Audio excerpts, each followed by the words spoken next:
Selamat malam, perkenalkan nama saya Astrid Relitanome, NIM 2030202071, kelas 1C, jurusan Ilmu Administrasi Bisnis, Fakultas Ilmu Sosial dan Ilmu Politik. Video ini saya buat untuk memenuhi tugas mata kuliah pengantar sosiologi. Baik, saya akan menjelaskan sedikit tentang review buku ke-13. Siapa yang sekarang membaca Ginsberg? Abstrak bab ini menetapkan pertanyaan-pertanyaan kunci yang dieksplorasi dalam buku ini, terutama apakah sosiologi dapat dikatakan telah berkembang dan terkait dengan asumsi bahwa keinginan untuk ketenaran yang langgeng adalah kekuatan pendorong bagi akademis. Apakah ada alasan untuk mempercayai hal itu? Pekerjaan kami berkontribusi pada proses ini. Pertanyaan-pertanyaan ini muncul karena beberapa sosiolog yang terkenal pada masanya hampir tidak dikenal saat ini. Sedangkan ukuran konvensional dari kesuksesan akademis diragukan validitasnya. Penjelajahan pertanyaan-pertanyaan ini kemudian diatur dalam kerangka autobiografi, yaitu dalam lebih dari 50 tahun penulis telah menjadi sosiolog Inggris. Periode ini di mana disiplin yang baru lahir tidak hanya berkembang pesat tetapi juga mendapatkan penerimaan resmi.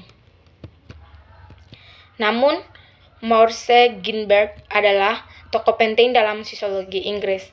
Ia berperan penting dalam mendirikan British Sociological Association, menjadi ketua pertamanya pada tahun 1951, dan kemudian menjadi presiden dari tahun 1955 hingga 1957. Ia juga editor The Sociological Review pada tahun 1930-an dan pemegang jabatan bergengsi sebagai profesor sosiologi Martin Witt di Sekolah Ekonomi London. Ketika pada tahun 1960-an, Donald McCrae adalah Profesor Martin Witt di Los Angeles. Pada saat ini masih dianggap sebagai jabatan paling bergengsi di negeri ini. McCrae sebenarnya dikenal secara tidak resmi sebagai The Kingmaker, sebagai konsekuensi dari pertamanya sebagai penilaian eksternal dipanggil oleh sejumlah universitas di Inggris termasuk New York untuk membantu pengangkatan profesor di universitas yang baru didirikan disiplin sosiologi. Dia juga editor British Journal of Sociology sejak didirikan pada tahun 1950 hingga 1965. Sehingga jika tokoh-tokoh yang jelas penting pada masanya seperti Ginsberg dan Masra dapat dengan mudah dilupakan, Mick Safe atau yang saat ini pemegang kursi putih Martin di Los Angeles tidak diketahui oleh sosiolog 60 tahun dari sekarang seperti nama Ginsberg dan McCrae untuk generasi saat ini, dan kebetulan nama Maurice Ginsberg tidak terlepas dari topik ini karena salah satu buku yang terkenal di sana berjudul The Idea of Progress. Anda mungkin tidak akan terkejut dengan dengar bahwa dia mempercayainya sekitar 49 tahun setelah kematian atau dia meninggal pada tahun 1970 dan dia dilupakan. Bahkan tidak lagi membaca buku atau artikelnya. Mengapa semua ini penting? Mengapa bicara tentang para sosiolog Ogits yang telah meninggal dan reputasi mereka yang lengkeng atau lebih tepatnya kekurangannya? Jawabannya adalah karena dapat percaya bahwa topik ini berhubungan secara langsung dengan masalah yang menjadi perhatian kita semua. Dan itulah pertanyaan mengapa kita melakukan apa yang kita lakukan, apa yang motivasi kita. Jelas pada satu tingkat seseorang dapat mengatakan bahwa seperti siapapun dalam pekerjaan berbayar, kita hanya melakukan pekerjaan kita untuk mencari nafkah dan semua menyertainya, seperti dapat mendukung mereka yang bergantung pada kita atau untuk memastikan bahwa kita memiliki pensiun yang cukup untuk hidup saat kita pensiun.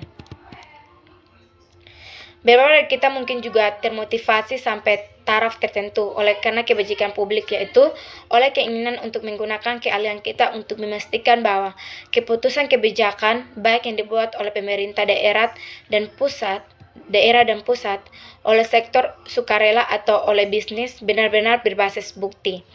Atau sebaliknya, kita mungkin termotivasi oleh motif yang lebih jelas idealis, seperti keinginan untuk menggunakan keahlian kita untuk memerangi apa yang kita anggap sebagai kejahatan di zaman kita, seperti rasisme, seksisme, atau homofobia, atau bahkan jika motivasi kita secara lebih eksplisit bersifat ideologis untuk membantu membangun utopia. Dalam satu hal, kesimpulan seperti itu sudah cukup jelas karena berbagai sosiologi dan seperti kebanyakan akademis dan banyak orang profesional, kita pasti akan termotivasi oleh keinginan untuk mendapatkan penghargaan dari keluarga kita, jika hanya karena ini biasanya penting persyaratan untuk promosi. Tetapi bagaimana jika Tuhan mengampuni dapat ditunjukkan bahwa pemahaman kita tentang kehidupan sosial benar sedikit lebih baik atau lebih tajam daripada pemahaman para pendiri bangsa, atau sosiologi itu seperti dikemukakan Herbert Gintis, seperti seni rupa, dengan konsekuensi bahwa ahli teori sosiologis saat ini menjalin cerita kompleks yang tidak dibangun di atas, juga tidak bersinergi positif dengan karyanya pendahulu. Kemajuan dan pertumbuhan disiplin. Pertama kali menyadari sosiologi pada akhir 1950-an, saya tidak tahu betapa barunya itu dia di Inggris. Seperti yang disebutkan di atas, Maurice Ginsberg adalah presiden pertama sebuah organisasi hanya didirikan pada tahun 1951 dan hanya memiliki 400 anggota pada tahun 1956, pada saat hanya 6 universitas di Inggris menawarkan gelar sosiologi. Ini kemudian berkembang sangat pesat selama periode apa yang saya anggap sebagai magang akademis saya. Pada tahun 1960-an, dengan staf pengajar dan peneliti penuh waktu berlipat ganda di Universitas Inggris antara 1960 dan 1970. Sejauh penerimaan resmi dan kehormatan publik terkait pembentukan Dewan Penelitian yang didukung pemerintah untuk ilmu sosial yang memasukkan sosiologi dalam kewenangannya terjadi pada tahun 1965. Dan meskipun Oxford dan Cambridge bertahan lebih lama daripada universitas lain melawan gangguan disiplin baru ini, keduanya akhirnya secara resmi mendirikan departemen pada awal abad ke-21. Dalam dunia akademis, ia dipandang sebagai seorang pemula, sedangkan bagi para kritikus sayap kiri itu adalah kebalikannya, seperangkat doktrin yang mapan. Pertumbuhan jumlah jurusan dan peningkatannya ketersediaan dana penelitian tentu saja membawa peningkatan lulusan, jurnal, buku, dan konferensi. Itu adalah perluasan secara khusus ditandai dengan peningkatan spesialisasi beberapa hal yang dapat dilihat pada fakta bahwa Asosiasi Sosiologi Inggris sekarang mendaftar sekitar 43 kelompok studi yang berbeda yang mencangkup topik-topik seperti pemuda, seni, sains dan teknologi, olahraga, kematian, masa kanak-kanak, pendidikan, gender, dan perubahan iklim, dan ditambah penghitungan 16 kelompok banyak dibedakan secara geografis, yang secara khusus berkaitan dengan sosiologi medis. Turner dan Turner 1990 berpendapat bahwa pesatnya perkembangan dunia sosiologi memiliki efek merusak kondisi intelektual di lapangan, sementara Irving Horowitz menganggap ini sebagai bukti dari dekomposisi disiplin, seperti dalam pemisahan suatu zat menjadi elemennya.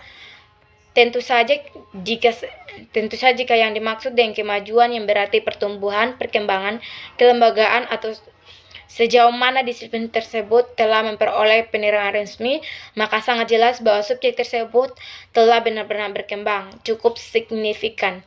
Selama 50 tahun lebih saya asosiasi dengan itu, tetapi bukan itu yang saya pikirkan. Harus diakui bahwa kemajuan bukanlah istilah yang mudah untuk didefinisikan.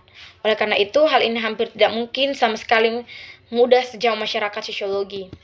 Apa yang semoga membuatnya sedikit lebih mudah adalah upaya saya untuk mengukur kemajuan pasti sangat spesifik waktu. Karena melibatkan perbedaan antara titik A dan titik B, jelas ukuran yang berbeda akan membandingkan di mana kita sekarang dengan di mana disiplin itu berbeda. Katakanlah pada tahun 1904 dan sampai 1905, ketika Weber menerbitkan esainya De Protestantethik, atau tentu saja kapan saja antara tanggal itu dan ketika saya memulai karir saya di tahun 1960-an. Jadi apakah kemajuan memang terjadi beberapa titik antara asal mula disiplin modern di akhir abad ke-19 dan 1960-an adalah pertanyaan yang berada di luar kendali saya. Sama halnya saya perlu menerima bahwa mungkin saja kemajuan telah dicapai pada suatu titik antara tahun 1960-an dan hari ini, tetapi kemajuan dalam pemahaman ini telah hilang dan karenanya tidak akan ditampilkan sebagai kemajuan seperti yang saya pahami. Demikian penjelasan sedikit tentang review buku 13 dan terima kasih.